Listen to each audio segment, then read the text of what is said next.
Araw-araw dito may parada. Yes, ma'am. Hanggang dun. O pinagalitan kami, ba't ninyo alam? Sinabihan na namin yun, tama yung ginawa niyo sir. Kasi magtitigas sa ulo nila, yun na makinig. Mahirap kasi. Hanap lang kayo doktoran. Ililipat ko na lang po sa ospital. Las Costillas, ito lang yung castle, yung ganito talaga sa lahat ng building. Ito lang yung pasaway.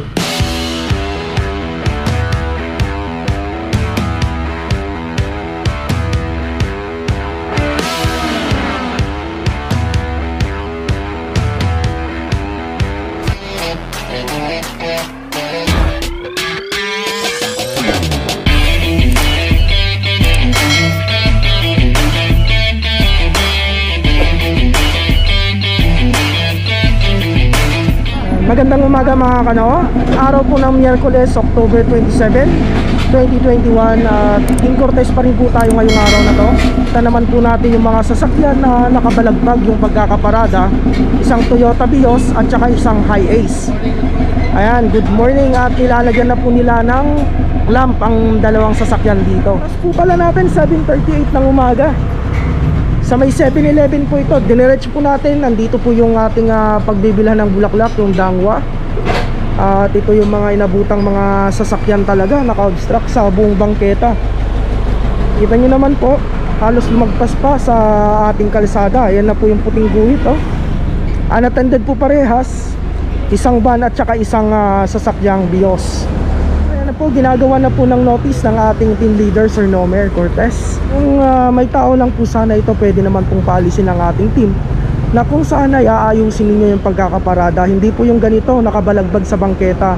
Kung mapapansin po natin, yung mga tao ay sa kalsada na po naglalakad. Buundas naman, ilang araw o linggo na lang, December na naman, Pasko na, at bagong taon na naman. Ayan, hindi pa tayo nakakabawi. Ayan mga kanaon, nandito na po tayo sa Maria Clara Street. At makikita natin yung mga sasakyan na naman, nandito na naman sa kalsada.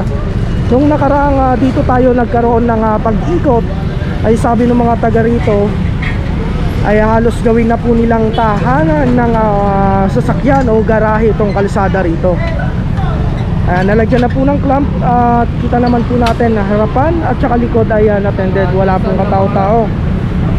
Isang Nabara po, clamp number 230. Sa ganap na oras po natin 7:48 ng umaga. Paparada pa sana si kuya, oh. Ayun, may tao naman po dun sa kabila, itinuturo nung mga nandito. Kaya lang hindi po nalalagyan ng clamp yung mga sasakyan na may tao naman po. Hindi lang po kagaya nito. Ay, si kuya yata.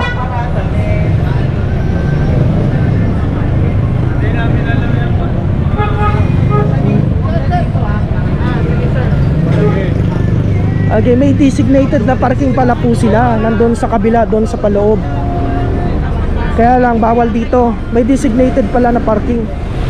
Okay mga ano, nandito po tayo sa Vicente Cruz Street. At clamp number 166, isang Mitsubishi po yung nakaparada dito mga kano. Yan, sa ganap na oras po natin 7:58 ng umaga. Harapan yung driver seat, yung likod ay wala pong tao-tao, baka may laman to. Yan, wala naman po confirm. Kahit delivery, wala po sila. Bangketang-bangketa po yung pinaradahan. Yung isa po, ayun naman po yung driver sa kabila. Makikita nyo naman guys, patuloy po na pagka may tao naman po yung sasakyan o nandyan yung driver, hindi po malalagyan ng clamp. Maliban na lang po talaga kung talagang iniwan nyo yung sasakyan na nasa bangketa, nasa kalsada. Yung na-operate ng ating team, National Road, Main Road at saka Mabuhay Lane.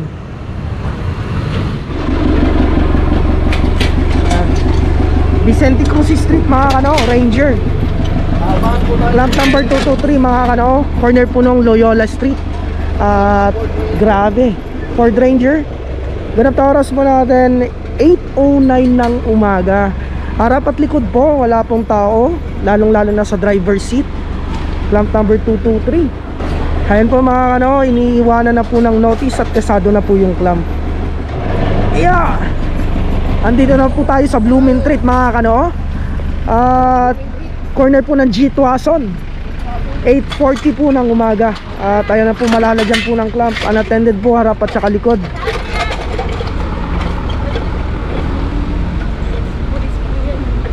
Pang ilang beses na, Nay? Ay, tawagan lang niya kasi siya. Number 180. Isang Ford Ranger na kulay asul, mga kano. Makikita naman po natin yung pagkakaparada ng sasakyan. Ulitin ko po location natin, Blooming Street, corner po ng G Plaza. Ayan na po, kasado na po yung ating notice at saka yung clamp. Oras po na nalagyan yung ating na-clamp, yung na-clamp ng team natin is 8:41. Araw-araw dito may parada. Yes po. Hanggang dun. Mahaba po talaga, ma'am.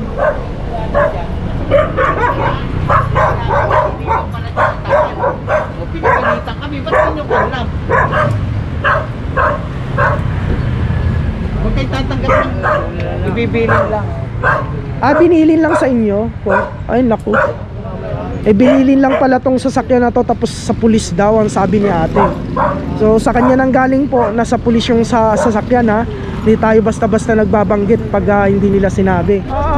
Grabe naman dito. Double parking po dito sa Dos Castillos Street, corner ng Dapitan. Kita nyo naman po, grabe naman. Dinoble park pa. Toyota Hiace, mga kano, sa ganap na oras 8:56 po na umaga. So makikita nyo naman, mga kano, dito po secondary road po itong Dos Castillos. Subalit kung ganito naman yung pagkakaparada, naku po, ay hindi naman po pwede. Double park. Dito po sa Dos Castillas, mga kano, mayroon po silang parking attendant. Yes, pinapayagan po silang pumarada rito dahil secondary road. Lahat po ng mga secondary road natin ngayon ay may mga parking attendant. Kalimitan lahat po ng secondary road, panlilinaw lang. So balik kung ganito naman po yung pagkakaparada, makikita nyo naman po, iniwan naman na po dito sa gitna ang kalsada. Ay naku po. Nabihan na namin yun, tama yung ginawa nyo, sir. Kasi magtitigas sa ulo nila, yun na makinig. Sinasabihan nyo na po dati. Araw-araw pati lahat ng mga tinan na ito kaya lang. Ayaw nila makinig eh. Yan lang. Pabor kami dyan. Sa inyo to, sir. Bawal kasi talaga ito. Mahirap kasi. Hanap lang kayo magkaroon. Ililipat ko na lang po sa ospital. Nahirapan na pong dumaan yung mga ano. Oo, mahirap talaga. Hindi na makaano. Maghintay pa yung mga galing doon para makalabas. Kaya nga po eh. Marami, matagal na ito na reklamo. Yung sabi ko nga sa kanila, sa lahat ng Dos Castillas, ito lang yung kasil, yung ganito talaga sa lahat ng building. Ito lang yung pasaway. Mga doktor po mga to, pero matitigas yung ulo. Kaya laking pasalamat ko yung ginawa nyo dyan. Yan, salamat din sir. Thank you, sir. Daw po yung Dos Castillas talaga na kita niya po doon sa kabilan, wala pong gumagawa ng ganito. Nagdo-double park. Dito lang daw po sa area nila. Corner ng Dapitan Street. Bali 3 sasakyan po yung naklamp dito. Para may magtatanggal naman dyan pag pag na-settle nyo na yung Magkano po ba yan? 900 lang po yun, 900. Uuwi din kung sana kasi akong probinsya ngayon. Oh, papakuha nyo na po, sandali lang yun. Paano po yun?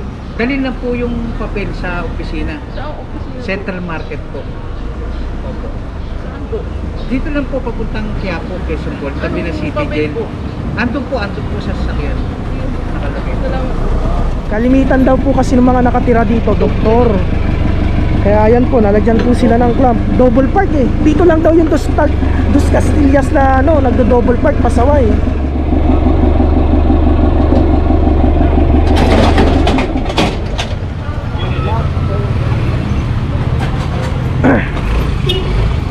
Oh, panibago na naman.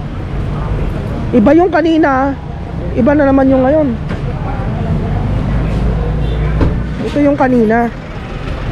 Ayun, may clamp pa po itong isa oh. Manila North Cemetery. Hinaharang na yung mga pumapasok oh. Sinasala. Bawal bata. Ayan mga kanaw, nandito po tayo sa Yuseco Street. Asan po? Ito yung mga nakabalagbag na sasakyan.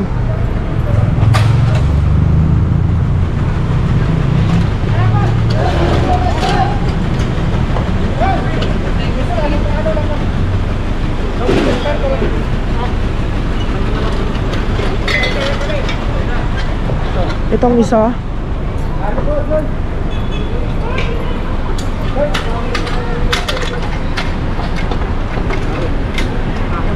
SL Building. Ayan po, corner ng April Street. Okay na po. Bayad lang po, nagbayad lang. Natawag niyo yung tao. Hindi naman. Kung malalagyan ng clamp pagka may tao po sa loob o tumauman lang po. Hindi, sabi ko, di ba kanina tinatawag na. Hindi po kasi sila maghihintay sir, pagka oras na wala pong tao yan, clamp po talaga kaagad. Isa pa po lumagpas po sa kalsada oh. Tsaka buong bangketa na po tayo, wala na pong dadaanan yung tao pagka ganyan po yung parada. Ito po yung ano, kalsada tayo, lagpas na. Ito po yung bangketa tayo, ito kalsada po. Ayan, tingnan nyo po yung buong bangketa. Saan po dadaan yung tao?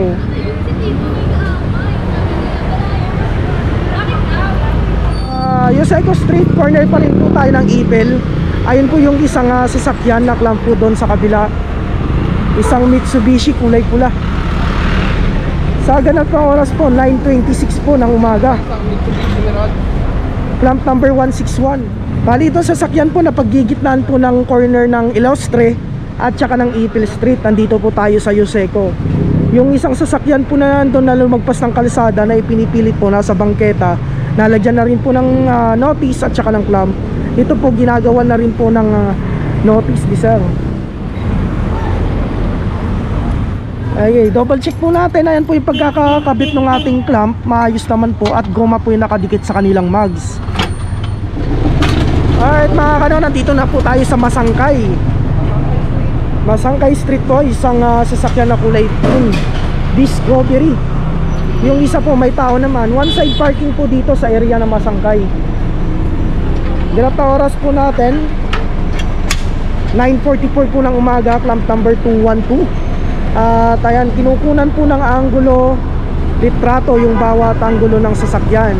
Harapan, yung pagkakaklamp at yung loob ng sasakyan bilang second evidence ng ating team. Kung sakasakali man po magreklamo yung ating clamp o yung naklamp ng team dito sa Masangkay. Ayun na po, iiwanan na po ng notice ni Sir Balotro at yung clamp kasado na po. Once again, nandito po tayo sa Masangkay, corner po ng La Torre Street. MOA complaint mga kano. Ayan, nandito po tayo sa 906 Espadilla Street, Binondo mga kano. Isang Toyota Vios.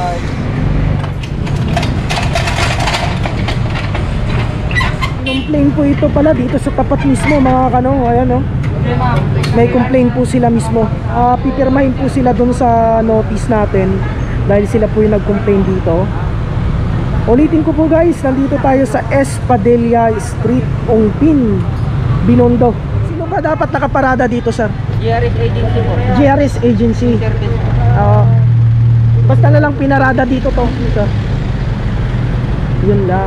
Kaya pala kinomplain.